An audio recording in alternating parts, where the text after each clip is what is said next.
Friends అందరికీ నమస్కారం. Friends, ప్రముఖ కన్నడ నటుడు దర్శన్ అయితే చాలా మందికి తెలుసు. తన అభిమానిని దారుణంగా చంపిన కేసు విషయంలో ప్రస్తుతం జైలు శిక్ష అయితే అనుభవిస్తున్నారు. జైల్లో అత్యంత ఇబ్బందికరంగా ఉందని, అదేవిధంగా తనను ఏదోలాగా బయటికి తీసుకురావాలని చాలా మందిని వేడుకోవడం జరిగింది. అయినప్పుడు కుదరకపోతే దయచేసి నాకు విషం ఇచ్చి చంపేయండి, నేను ఇక్కడ ఉండలేకపోతున్నానని కూడా ఆయన అప్పట్లో స్టేట్మెంట్స్ అయితే ఇవ్వడం జరిగింది. అలాంటి దర్శన్ అయితే కనుక నిన్నటి రోజు సోమవారం నాడు జైల్లో ఆత్మహత్యాయత్నం చేసినట్టు తీవ్రమైన వదంతులు అయితే వ్యాప్తి చెందాయి. అసలు ఏం జరిగింది ఏంటి, దీనిపై జైళ్ల శాఖ అధికారులు ఏం చెప్తున్నారు, వివరాలు తెలుసుకుందాము. కన్నడ చలనచిత్ర నటుడు హత్య కేసులో నిందితుడైన దర్శన్ తూగుతుప్ప బెంగళూరులోని పరప్పన అగ్రహార జైల్లో ఆత్మహత్యాయత్నానికి పాల్పడినట్లు వదంతులు రావడం సోమవారం నాడు తీవ్ర సంచలనమైంది.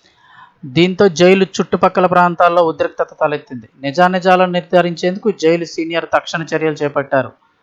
అనంతరం ఈ వదంతుల్లో ఎలాంటి నిజం లేదని ప్రకటించారు. ఆదివారం రాత్రి నుంచి ఈ వదంతులు వ్యాప్తి చెందాయని, దీంతో జైలు ల్యాండ్ లైన్కు వరుస ఫోన్లు వచ్చాయని జైలు సిబ్బంది తెలిపారు. అయితే అలాంటి ఘటనలేవి చోటు చేసుకోలేదని సీనియర్ జైలు అధికారులు ధృవీకరించారు.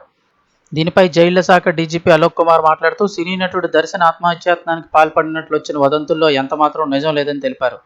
వదంతులు నమ్మి ఎవరూ పరప్పన అగ్రహార సెంట్రల్ జైలుకు రావద్దని, దర్శన్ క్షేమంగానే ఉన్నారని తెలిపారు.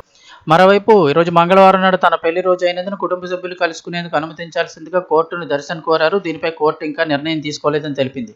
నటి పవిత్ర గౌడ్కు అసభ్య సందేశాలు పంపించినందుకు రేణుకాస్వామి అనే యువకుడిని హత్య చేశారనే ఆరోపణలు దారుణమైన హత్య. అది చాలా వరకు అందులో విషయాలు అయితే కనుక పోలీసులు వెల్లడించడం జరిగింది. ఆరోపణలు దర్శన్ ఎదుర్కొంటూ ఇప్పుడు ప్రస్తుతం జైల్లో ఉన్నారు. ఈ కేసులో మొత్తం 15 మంది పోలీసులు కూడా అరెస్ట్ చేయడం జరిగింది.